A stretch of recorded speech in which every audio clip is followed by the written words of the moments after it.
ജീവൻ നൽകും കഫർനാം കഫർനാം കഫർനാം കഫർനാം കഫർനാം. ഈശോ മിശിഹായ്ക്ക് സ്തുതിയായിരിക്കട്ടെ. ഇപ്പോഴും എപ്പോഴും സ്തുതിയായിരിക്കട്ടെ. ഒരിക്കൽ കൂടി പുറകിലിരിക്കുന്ന ആരും വാ പോലും പൊളിക്കുന്നില്ല. എന്നെ കാണുന്നുണ്ടെങ്കിൽ ഈശോ മിശിഹായ്ക്ക് സ്തുതിയായിരിക്കട്ടെ. ഇപ്പോഴും എപ്പോഴും സ്തുതിയായിരിക്കട്ടെ. വലത് കരമുയർത്തി ഹല്ലേലൂയ ഹല്ലേലൂയ ഹല്ലേലൂയ. ഹല്ലേലൂയ. ഇനി മൈക്കിൽ കൂടെ ഹല്ലേലൂയ പറയരുത്, അവര് തന്നെ പറയണം. ഹല്ലേലൂയ ഹല്ലേലൂയ ഹല്ലേലൂയ. അച്ഛനായപ്പം മുതലുള്ള ശീലമാണ് ചോദ്യം ചോദിക്കുക എന്നുള്ളത്. ഒന്നാമത്തെ ചോദ്യം, ഇന്നത്തെ ഒന്നാമത്തെ വായന എവിടുന്നായിരുന്നു? ഒന്നാമത്തെ വായനയിൽ പറഞ്ഞത് എന്ത്? ഒന്നാമത്തെ വായന യാക്കോബ് ശ്ലീഹായുടെ ലേഖനമായിരുന്നു. എന്താണ് അതിൽ പറഞ്ഞത്? യാക്കോബ് ശ്ലീഹ അങ്ങനെ എന്തോരം കാര്യങ്ങൾ പറഞ്ഞിട്ടുണ്ടല്ലേ. ഇന്ന് പറഞ്ഞ എന്തിനെ കുറിച്ചായിരുന്നു പ്രിയപ്പെട്ടവരെ? ഇന്ന് പറഞ്ഞത് ഒന്നുമില്ലേ? Hallelujah hallelujah. ഇന്ന് യാക്കോബ് ശ്ലീഹയുടെ ലേഖനത്തിലെ കർത്താവ് തന്ന വചനം ഇതായിരുന്നു. നിങ്ങൾ വചനം അനുസരിക്കുന്നവർ കൂടിയാണ്. വചനം കേട്ടിട്ട് കാര്യമില്ല, വചനം കേട്ട് പോയിട്ട് കാര്യമില്ല, വചനം വായിച്ചിട്ട് കാര്യമില്ല. വചനം അനുസരിച്ച് പ്രവർത്തിക്കുന്നവനാണ് ക്രിസ്തു ശിഷ്യനെന്ന്. സുവിശേഷത്തിലും അത് തന്നെ കണ്ടു, വചനം അനുസരിച്ച് പ്രവർത്തിക്കണമെന്ന്. വചനം അനുസരിക്കണം. നിങ്ങൾ എൻ്റെ അടുത്ത് വരികയും കർത്താവ് കൃത്യമായിട്ട് ചോദിക്കുന്നുണ്ട്. നമ്മളോട് വലിയൊരു ചോദ്യമാണ് അത്. നിങ്ങൾ എന്നെ കർത്താവേ കർത്താവേ എന്ന് വിളിക്കുകയും ഞാൻ പറയുന്ന കാര്യങ്ങൾ പ്രവർത്തിക്കാതിരിക്കുകയും ചെയ്യുന്നത് എന്തുകൊണ്ട്? നല്ല ചോദ്യമല്ലേ നമ്മളോട് ചോദിക്കുന്നത്. നിങ്ങൾ എന്നെ കർത്താവേ കർത്താവേ എന്ന് വിളിക്കുകയും ഞാൻ പറയുന്ന കാര്യങ്ങൾ പ്രവർത്തിക്കാതിരിക്കുകയും ചെയ്യുന്നത് എന്തുകൊണ്ട്? പ്രിയപ്പെട്ടവരെ, എന്താണ് കർത്താവ് പറഞ്ഞിട്ടും അനുസരിക്കാൻ ബുദ്ധിമുട്ടുള്ള ചില കാര്യങ്ങൾ? ഞാൻ ഓർക്കുന്നു, ഞാൻ ഇതിനു മുമ്പ് ഒരു ഇടവകയിൽ കൊച്ചനായിരുന്നപ്പം അവിടെ ഒരു വൺ ഡേ ഏകദിന ധ്യാനത്തിന് CB ചന്ദ്രോത്ത് OCD അച്ഛൻ വന്നു. പൊക്കം കുറഞ്ഞ്, തലയിൽ മുടിയൊക്കെ ഇത്തിരി കുറച്ച് മുടിയൊക്കെ ഉള്ള, എന്നാൽ ഒത്തിരി സംസാരിക്കുന്ന, നല്ല കാര്യങ്ങൾ പറയുന്ന ഒരു അച്ഛൻ ഇങ്ങനെ ചോദിച്ചു, ഇന്ന് 10 കൊന്ത ചെല്ലിയവർ എത്ര പേരുണ്ട്? കുറെ പേര് കൈപൊക്കി. 5 കൊന്ത ചെല്ലിയവർ എത്ര പേരുണ്ട്? കൈപൊക്കി. രാവിലെ കുർബാന കൂടിയിട്ടും ഇന്ന് സെപ്പറേറ്റ് കുർബാനയ്ക്ക് വന്ന് എത്ര പേരുണ്ട്? പിന്നെയും കുറെ പേര് കൈപൊക്കി. എന്നിട്ട് അച്ഛൻ ചോദിച്ചു, എൻ്റെ പൊന്നമ്മച്ചി, എൻ്റെ പൊന്നപ്പച്ച, ഇത്രയും കൊന്തയും ഇത്രയും കുർബാനയും ചെല്ലുന്നതിലും നല്ലത് അടുത്തിരിക്കുന്ന ദേഷ്യപ്പെട്ടിരിക്കുന്ന അയൽക്കാരനോട് പോയിട്ട് സുഖമാണോ എന്ന് ചോദിക്കുന്നതും വീട്ടിലുള്ള മീൻകറി പകുതി അവന് കൊടുക്കുന്നതുമാണ്, അല്ലേ? കർത്താവ് പറഞ്ഞിട്ടുണ്ട്, നിങ്ങൾ ബലിയർപ്പിക്കാൻ വരുമ്പോൾ കർത്താവ് അങ്ങനൊന്നും പറഞ്ഞിട്ടില്ലേ? Hallelujah hallelujah. പ്രിയപ്പെട്ടവരെ, കർത്താവ് ബലിയർപ്പിക്കുന്നതിനെ കുറിച്ച് പറഞ്ഞ ഒരു കാര്യം എന്താണ്? നിങ്ങൾ ബലിയർപ്പിക്കാൻ വരുമ്പോൾ നിങ്ങളുടെ സഹോദരന് നിന്നോട് എന്തെങ്കിലും കുഴപ്പമുണ്ടെന്ന് നിനക്ക് തോന്നുവാണെങ്കിൽ നീ ബലിവസ്തു അവിടെ വെച്ച് തിരികെ പോയി അവനോട് അനുരഞ്ജനപ്പെട്ടതിന് ശേഷം തിരികെ വന്ന് ഹല്ലേലൂയ, തിരികെ വന്ന് ഹല്ലേലൂയ. ഈ ഹല്ലേലൂയക്ക് സൗണ്ട് ഉണ്ട്, ആ മറുപടിക്ക് സൗണ്ട് ഇല്ല. ഹല്ലേലൂയ, തിരികെ വന്ന് ബലിയർപ്പിക്കണം. പ്രിയപ്പെട്ടവരെ, ബലിയർപ്പിക്കാൻ പോകുന്നതിന് മുൻപ് കർത്താവ് പറഞ്ഞ കാര്യത്തിന്റെ അർത്ഥം ശരിക്കൊന്ന് ചിന്തിച്ച് നോക്കണം കേട്ടോ. അതായത്, നിന്റെ സഹോദരന് നിന്നോട് എന്തെങ്കിലും വിരോധമുണ്ടെന്ന് നിനക്ക് തോന്നുവാണെങ്കിൽ, നിനക്കല്ല, നിന്റെ ഉള്ളിലല്ല, നീ നോക്കുമ്പം, നീ ബലിയർപ്പിക്കാൻ വേണ്ടി വീട്ടിൽ നിറങ്ങുമ്പോൾ നീ ചിന്തിക്കുവാണ്, ഇന്നലെ നീ സംസാരിച്ച് ഫോൺ വെച്ചപ്പം നിന്റെ ഒരു സഹോദരനോട് നീ ദേഷ്യപ്പെട്ട് അവൻ നിന്നോട് വിഷമിച്ചാ ഫോൺ വെച്ച്, നിനക്ക് മനസ്സിലൊന്നുമില്ല, അവന് നിന്നോട് എന്തെങ്കിലും വിരോധമുണ്ടെന്ന് നിനക്ക് തോന്നുന്ന പക്ഷം, നിന്റെ മനസ്സിൽ മാത്രമല്ല അവന്റെ മനസ്സൂടെ അവന്റെ അവസ്ഥയും കൂടെ കയ്യിലെടുത്തുകൊണ്ട് കർത്താവ് പറയുക, തിരികെ ചെന്ന് അവനോട് ക്ഷമ ചോദിക്കണം, അല്ലെങ്കിൽ അവനോട് അനുരഞ്ജനപ്പെടണം. എൻ്റെ പ്രിയപ്പെട്ടവരെ, ആ വചനം ശരിക്കൊന്ന് മനസ്സിലാക്കി നോക്കി, ആ വചനത്തിന്റെ ആഴമൊന്ന് മനസ്സിലാക്കി നോക്ക്. നിന്റെ സഹോദരന് നിന്നോട് എന്തെങ്കിലും കുഴപ്പമുണ്ടെന്ന് തോന്നുവാണെങ്കിൽ നിന്റെ ബലിവസ്തു നീ താഴെ വെച്ച് തിരികെ ചെന്ന് അവനോട് അനുരഞ്ജനപ്പെട്ടതിന് ശേഷം തിരികെ വന്ന് ബലിയർപ്പിക്കാൻ പറയുന്ന കർത്താവ് കാണുന്ന മാനുഷിക മൂല്യത്തിന്റെ ഒരു വലിപ്പം. നിന്നോട് പ്രശ്നമുള്ള ഒരു സഹോദരൻ നിന്നോട് വന്ന് സംസാരിക്കുമോ? നിന്നോട് വന്ന് സംസാരിക്കുമോ? ഹല്ലേലൂയ. ഇതന്നെ അതിന് ഉത്തരവില്ലാതെ സംസാരിക്കുമോ? അവനൊരു മടി ഉണ്ടാവത്തില്ലേ? ആ ഒരു മടി കർത്താവിന് നേരത്തെ അറിയായിരുന്നു. അതുകൊണ്ടാണ് കർത്താവ് പറഞ്ഞ നിന്നോട് പോയിട്ട് സംസാരിക്കാൻ. നടക്കുന്ന കാര്യമാണോ അമ്മച്ചി? നടക്കുമോ അപ്പച്ച? അതായത്, നമ്മളോട് മിണ്ടാതിരിക്കുന്ന ഒരാളോട് പോയിട്ട് എടാ പോട്ടറാ, തെറ്റ് പറ്റിയത് എനിക്കാ എന്ന് പറയാൻ പറ്റുമോ? എൻ്റെ പ്രിയപ്പെട്ടവരെ, അവിടെയാണ് ഇന്നത്തെ വചനം പ്രാവർത്തികമാകുന്നത്. നിങ്ങൾ എന്തിനാണ് എന്നെ കർത്താവേ കർത്താവേ എന്ന് വിളിച്ചത്? ഞാൻ പറയുന്ന വചനങ്ങൾ അനുസരിക്കാതിരിക്കുന്നേ? പ്രിയപ്പെട്ടവരെ, ജീവിതത്തിൽ മാറ്റമുണ്ടാവണം. ബലിയർപ്പണം കൊണ്ട് മാറ്റമുണ്ടാവണം. ജപമാല ചൊല്ലുന്നത് കൊണ്ട് മാറ്റമുണ്ടാവണം. വചനം വായിക്കുന്നത് കൊണ്ട് മാറ്റമുണ്ടാവണം. ജീവിതത്തിൽ മാറ്റമില്ലെങ്കിൽ പിന്നെ എന്തിനാ ബലിയർപ്പിക്കുന്നേ? എന്തിനാ കർത്താവിന്റെ കൂടെ നടക്കുന്നേ? കർത്താവ് പറയുന്നത് അനുസരിക്കുന്നില്ലെങ്കിൽ, കർത്താവിനെ എല്ലാം വിട്ടൊഴിഞ്ഞ് കർത്താവിനെ അനുഗമിക്കുവാൻ കഴിയുന്നില്ലെങ്കിൽ, ഒരു ധനികനായ യുവാവിനെ സുവിശേഷത്തിൽ കാണുന്നുണ്ട്. അറിയാവോ? കർത്താവിന്റെ അടുത്ത് വന്നിട്ട് സങ്കടത്തോടെ തിരിച്ചു പോയൊരു മനുഷ്യന്. കർത്താവിന്റെ അടുത്തേക്ക് സുവിശേഷത്തിൽ വന്ന എല്ലാവരും സന്തോഷത്തോടെ തിരിച്ചു പോന്നു. രോഗിക്ക് രോഗസൗഖ്യം കിട്ടുന്നു, തളർവാദ രോഗി എഴുന്നേറ്റ് നടക്കുന്നു, അന്ധന് കാഴ്ച ലഭിക്കുന്നു, വിധവയ്ക്ക് മകനെ തിരിച്ചു കിട്ടുന്നു. കർത്താവ് ആരുടെയൊക്കെ അടുത്ത് പോയിട്ടുണ്ടോ, കർത്താവിന്റെ അടുത്തേക്ക് ആരൊക്കെ വന്നിട്ടുണ്ടോ, അവരെല്ലാവരും സന്തോഷിച്ചു, ധനികനായ യുവാവ് ഒഴികെ. ധനികനായ യുവാവിനെ സംബന്ധിച്ച് അവനോട് കർത്താവ് പറഞ്ഞ ആ ഒരു വചനം ഇത്തിരി കൂടി പോയി. അവനെ സംബന്ധിച്ച് കർത്താവ് ഇത്രേ പറഞ്ഞുള്ളൂ, പോയി നിനക്കുള്ളതെല്ലാം വിറ്റ് പിന്നെ വന്ന് എന്നെ അനുഗമിക്കേ. Come and follow me. അതിനകത്ത് വിൽക്കുന്നത് അവിടെ നിൽക്കട്ടെ, അനുഗമിക്കുന്ന കാര്യത്തെക്കുറിച്ച് ചിന്തിക്കുക പ്രിയപ്പെട്ടവരെ. അനുഗമിക്കണം കർത്താവിനെ. കർത്താവിനെ അനുഗമിച്ചതിന് ശേഷം അവന്റെ പിന്നാലെ കൊടുക്കുക. ബുദ്ധിമുട്ടുള്ള കാര്യമല്ലേ? നമ്മളെല്ലാവരും പ്രാർത്ഥിക്കുന്നു. ഈ കുർബാനയിൽ എത്ര പേര് പ്രാർത്ഥിച്ചു, കർത്താവ് ഈ കുർബാന എനിക്കൊരു അനുഭവമാകണേന്ന്? ഞാൻ ആമുഖം പറയാൻ വന്നപ്പോൾ തന്നെ അവർ കീബോർഡ് വായിച്ചു. പിന്നെ അവരെ വിഷമിപ്പിക്കേണ്ടെന്ന് വിചാരിച്ച് ഞാൻ പാട്ടങ്ങ് തുടങ്ങി. പ്രിയപ്പെട്ടവരെ, ആലോചിച്ച് നോക്ക്. ഈ നിങ്ങളൊന്ന് കണ്ണടച്ചിട്ട് പെട്ടെന്നൊന്ന് ആലോചിക്കുക. ഈ കുർബാന തുടങ്ങുന്നതിന് മുമ്പ് എത്ര പേര് പ്രാർത്ഥിച്ചു, കർത്താവേ ഈ ഒരു ബലി എനിക്ക് അനുഭവമാകണേന്ന്? നമ്മുടെ എല്ലാ നിയോഗങ്ങളും ചേർത്ത് വെക്കുന്നതിനോടൊപ്പം എത്ര പേര് ഈ ഒരു നിയോഗം കൂടെ ചേർത്ത് വെച്ചു, കർത്താവേ ഈ ഒരു ബലി എനിക്ക് അനുഭവമാണേ, കർത്താവേ നീ കാൽവരിയിൽ അർപ്പിച്ച ഈ ഒരു ബലി എനിക്ക് അനുഭവമാണെന്ന് പ്രാർത്ഥിച്ച എത്ര പേര് ഇവിടെ ഉണ്ട്? 1 2 3 4 5 6 ഒക്കെ ഇത്രേ ഉള്ളൂ. തീർന്നോ? ഇതാ പ്രിയപ്പെട്ട, ഇത്രയും കുഴപ്പമുള്ളൂ. കുഴപ്പങ്ങൾ അവിടെയാ. നമുക്ക് ഒരുപാട് നിയോഗങ്ങളുണ്ട്, ഒരുപാട് ആഗ്രഹങ്ങളുണ്ട്. പക്ഷെ അതിനോട് ചേർത്ത് വെച്ച് കർത്താവേ നിന്റെ ഏറ്റവും പരമപ്രധാനമായ ഈ ഒരു ബലി എനിക്ക് അനുഭവവേദ്യമാകുവാൻ പ്രാർത്ഥിച്ച എത്ര പേര്? ഞാൻ എപ്പോഴും ഈ കുർബാനയെക്കുറിച്ച് പ്രസംഗിക്കുമ്പോൾ എപ്പോഴും ഓർക്കുന്ന ഒരു വ്യക്തിയുണ്ട്. നാഗ്പൂർ ആർച്ച് ബിഷപ്പ്, മരിച്ചുപോയി, അബ്രഹാം വിരുദംകുളങ്ങര. വളരെ പൊക്കം കുറഞ്ഞൊരു മനുഷ്യൻ.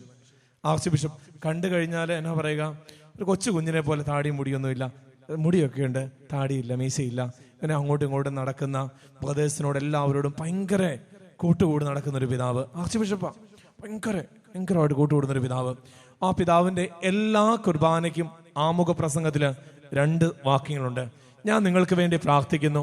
2ാമത്തെ വാക്യം ഇതാണ്: ഈ കുർബാന നിങ്ങൾക്കൊരു അനുഭവമാകട്ടെ. ഈ കുർബാന നിങ്ങൾക്കൊരു അനുഭവമാകട്ടെ.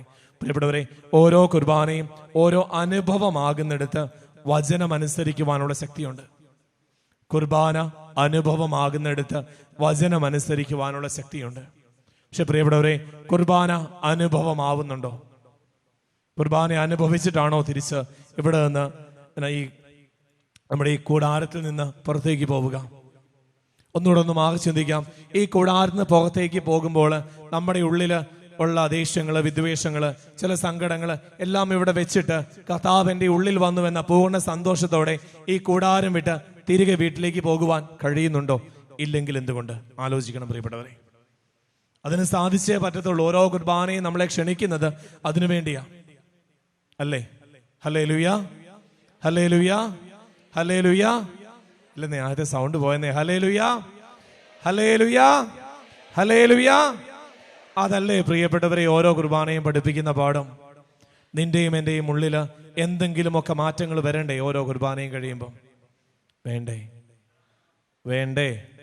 എന്നിത് പറയാത്തേ? പ്രിയപ്പെട്ടവരെ, കുർബാന മാറ്റങ്ങൾ ഉണ്ടാക്കണം. കുർബാന മാറ്റങ്ങൾ ഉണ്ടാക്കണം.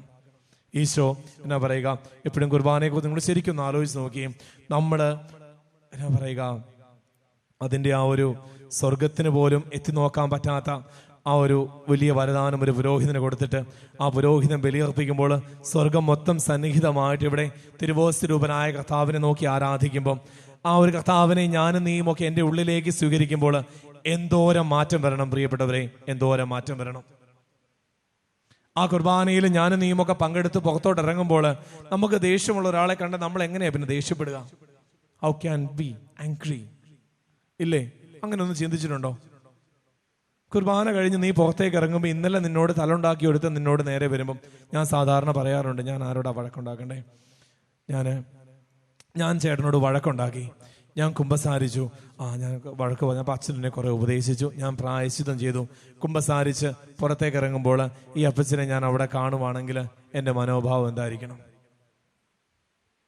അല്ലെങ്കിൽ കുമ്പസാരിച്ച് കുർബാന സ്വീകരിച്ച് പുറത്തേക്ക് ഇറങ്ങുമ്പം എൻ്റെ വണ്ടിയുടെ അടുത്ത് ഈ അപ്പച്ചൻ നിൽക്കുക, അപ്പം ഞാൻ എന്ത് ചെയ്യണം? ഹല്ലേലൂയ. ഒന്നും ചെയ്യണ്ടേ?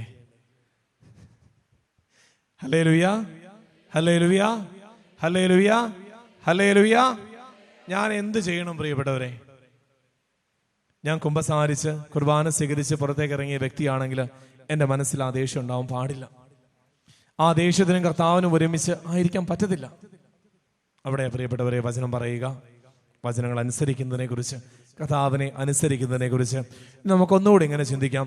സുവിശേഷത്തിലുടനീളം കാണുന്ന ഒരു ഒന്നാമത്തെ ഞാൻ പറഞ്ഞു, കുർബാന അനുഭവമാകണം. കുർബാന ജീവിതത്തെ, മനസ്സിനെ, വിചാരത്തെ എല്ലാത്തിനെയും മാറ്റണം, നന്മയിലേക്ക്, സ്നേഹത്തിലേക്ക് ചലിപ്പിക്കുന്നതായിരിക്കണം.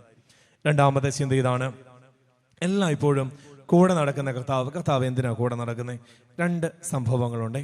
ആദ്യം ഇങ്ങനെ ചിന്തിക്കാം. സുവിശേഷത്തിലുടനീളം കർത്താവ് ഒരു യാത്രയാണ്. എങ്ങോട്ട്? ജെറുസലേമിലേക്ക്.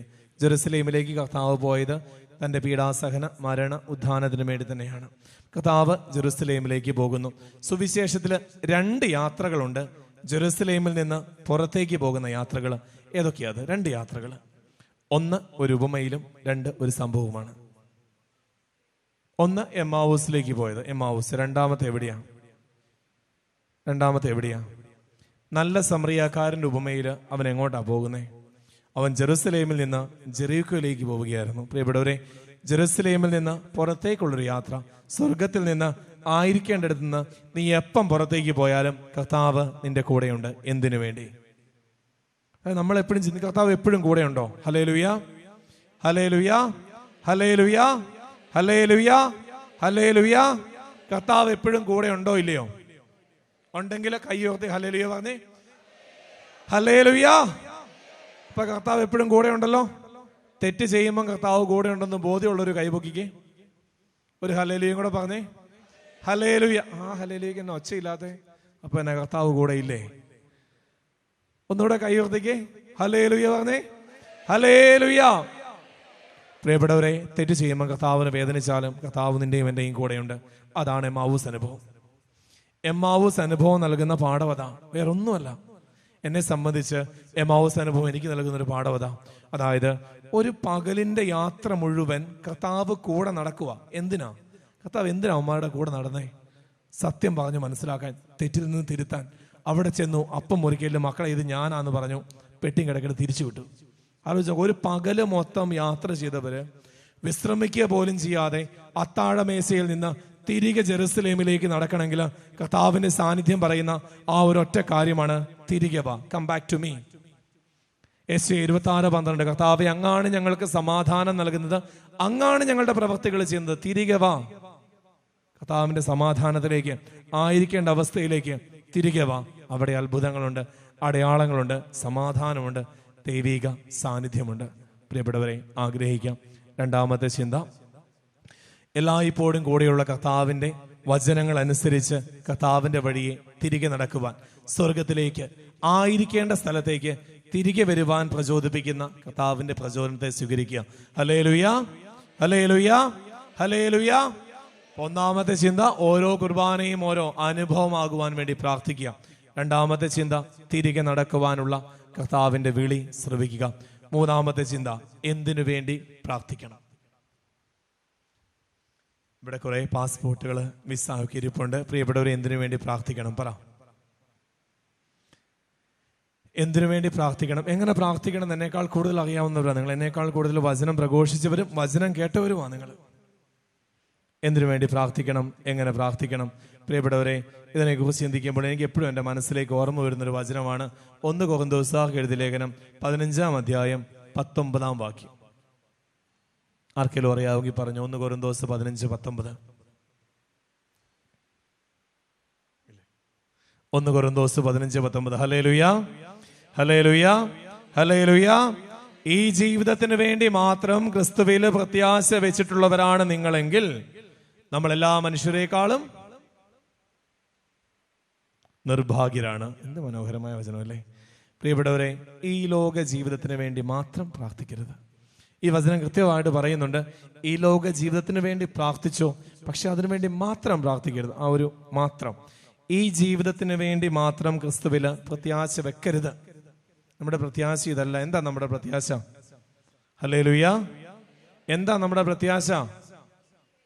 നിത്യജീവൻ. ഹല്ലേലൂയ, ഹല്ലേലൂയ, ഹല്ലേലൂയ. മാമോദീസ വഴി നമ്മൾ എന്തിനാ അവകാശിയാക്കിയത്? സ്വർഗത്തിന്, സ്വർഗരാജ്യത്തിന് അവകാശിയാക്കി. ഹല്ലേലൂയ, ഹല്ലേലൂയ, ഹല്ലേലൂയ. എത്ര പേര് കർത്താവേ എന്നെ സ്വർഗത്തിലേക്ക് കൊണ്ടുപോണേന്ന് പ്രാർത്ഥിക്കുന്നുണ്ട്? അപ്പം പ്രിയപ്പെട്ടവരെ, അതും ഒരു പ്രാർത്ഥനയാണ്. ആഗ്രഹിച്ച് പ്രാർത്ഥിക്കേണ്ട കാര്യമാണ്. കർത്താവേ, നീ ആയിരിക്കുന്നിടത്ത് നിന്റെ കൂടെ ആയിരിക്കാൻ വേണ്ടി നീ എന്നെ സൃഷ്ടിച്ചെങ്കിൽ കർത്താവേ, സ്വർഗരാജ്യത്ത് എനിക്ക് മരണം തരണമെന്ന് പ്രാർത്ഥിക്കാൻ വരണം. അതിനു കൂടെ വേണ്ടി പ്രാർത്ഥിക്കണം. പ്രിയപ്പെട്ടവരെ, കഷ്ടങ്ങളും ദുരിതങ്ങളും പ്രയാസങ്ങളും പ്രതിസന്ധികളുണ്ട്, ബുദ്ധിമുട്ടുണ്ട്, കടബാധയുണ്ട്, രോഗങ്ങളുണ്ട്, പീഡനങ്ങളുണ്ട്, തെറ്റിദ്ധാരണകളുണ്ട്, നമ്മുടെ തന്നെ കയ്യിലിരിപ്പ് കൊണ്ട് നമ്മൾ തന്നെ ചാടുന്ന കുറെ കുഴികളുണ്ട്, അപകടം നിറഞ്ഞ അവസ്ഥകളുണ്ട്. പക്ഷെ അതിൽ നിന്നെല്ലാം കേട്ടുന്നതിനോടൊപ്പം കർത്താവേ, സ്വർഗരാജ്യത്തിൽ നിന്നോട് കൂടെ ആയിരിക്കുവാൻ കർത്താവേ, ഞങ്ങളുടെ പരിശുദ്ധാത്മാവിനെ അയക്കണമേ. എന്തിനാ പ്രിയപ്പെട്ടവരെ പരിശുദ്ധാത്മാവ്? പറയാൻ തോന്നിയിട്ട് പറയുന്നത്, എന്തിനാ പരിശുദ്ധാത്മാവ്? ഹല്ലേലൂയ, ഹല്ലേലൂയ, ഹല്ലേലൂയ. എന്തിനാ പരിശുദ്ധാത്മാവ്? എന്തോ സഹായകനായ പരിശുദ്ധാത്മാവ് എന്തിനാ സഹായിക്കുന്നേ? ഇങ്ങനൊന്നും ചോദിക്കരുതല്ലേ. ഈശോയോട് കൂടെ ആയിരിക്കുവാൻ, ഒന്നുകൂടെ പ്രിയപ്പെട്ടവർ, ഈശോയോട് കൂടെ ആയിരിക്കുവാൻ സഹായിക്കുന്നവനാണ് പരിശുദ്ധാത്മാവ്. പരിശുദ്ധാത്മാവ്, പരിശുദ്ധൻ, വിശുദ്ധൻ, holy spirit, holy, to be holy. പരിശുദ്ധാത്മാവ് ഉണ്ടെങ്കിൽ വിശുദ്ധമായ ജീവിതം സാധ്യമാണ്. അതിനുവേണ്ടി ആഗ്രഹിച്ച് പ്രാർത്ഥിക്കുക. രാവിലെ ഇങ്ങനെ മൊബൈൽ തുറന്നപ്പം കേട്ടൊരു വചനം പെട്ടെന്ന് എൻ്റെ മനസ്സിലേക്ക് വന്നതാ. പരിശുദ്ധാത്മാവ് വിശുദ്ധിയിൽ ജീവിക്കാൻ സഹായിക്കും, വിശുദ്ധിയിൽ ജീവിതത്തെ ക്രമപ്പെടുത്താൻ സഹായിക്കും. ഹല്ലേലൂയ, ഹല്ലേലൂയ, ഹല്ലേലൂയ. പ്രിയപ്പെട്ടവരെ, കണ്ണുകൾ അടയ്ക്കാൻ നമുക്ക് 3 ചിന്തകളെ തന്നുള്ളൂ. ഒന്നാമത്തെ ചിന്ത, ഓരോ കുർബാനയും ഓരോ അനുഭവമാവണം. രണ്ടാമത്തെ ചിന്ത, കർത്താവിന്റെ സ്വരം കേട്ട് തെറ്റിപ്പോയ വഴികളിൽ നിന്ന് തിരികെ നടക്കുവാനുള്ള ആഹ്വാനം ശ്രവിക്കുവാനുള്ള ആ ഒരു ബലം. മൂന്നാമത്തെ ചിന്ത, പ്രാർത്ഥിക്കേണ്ടത് ഈ ലോക ജീവിതത്തിന് വേണ്ടി മാത്രമല്ല, സ്വർഗരാജ്യത്തില് ക്രിസ്തുവിനോട് ഒപ്പമായിരിക്കുവാൻ വേണ്ടി കൂടെ പ്രാർത്ഥിക്കണമെന്നൊരു ചിന്ത. നാലാമത്തേത്, പരിശുദ്ധാത്മാവ് വിശുദ്ധമായ ജീവിതം നയിക്കുവാൻ സഹായിക്കുന്നു. പ്രിയപ്പെട്ടവർ, ഈ കൃപകളെല്ലാം നമ്മുടെ ഉള്ളിലേക്ക് വരണമെന്ന് പ്രാർത്ഥിച്ച് വലതുകരമുയർത്തി ഹല്ലേലൂയ, ഹല്ലേലൂയ, ഹല്ലേലൂയ, ഹല്ലേലൂയ. പ്രിയപ്പെട്ടവരെ, തുടർന്നുള്ള കുർബാനയിൽ നമുക്ക് ആ ഒരു ആഗ്രഹം കൂടെ, ആ ഒരു നിയോഗം കൂടെ ചേർത്ത് പ്രാർത്ഥിക്കാം. കർത്താവേ, നിന്റെ ഈ ഒരു ബലി അനുഭവമാകുവാൻ എന്നെ അനുഗ്രഹിക്കണമേ. വേറെ ഒന്നും പ്രാർത്ഥിക്കേണ്ട പ്രിയപ്പെട്ടവരെ. ഒരു ബലി അനുഭവമായാൽ ജീവിതം വല്ലാണ്ടങ്ങ് മാറും. ജീവിതം മാറട്ടെ. ദൈവം നമ്മെല്ലാവരെയും സമൃദ്ധമായി അനുഗ്രഹിക്കട്ടെ. പിതാവിന്റെയും പുത്രന്റെയും പരിശുദ്ധാത്മാവിന്റെയും നാമത്തിൽ ആമേൻ.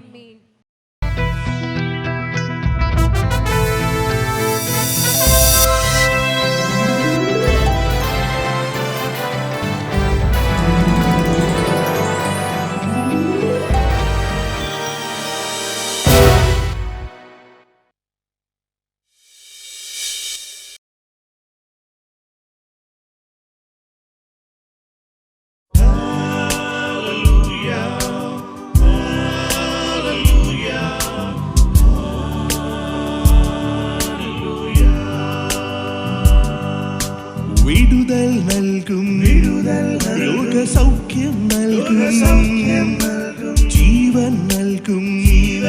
കഫർനാം, കഫർനാം, കഫർനാം, കഫർനാം.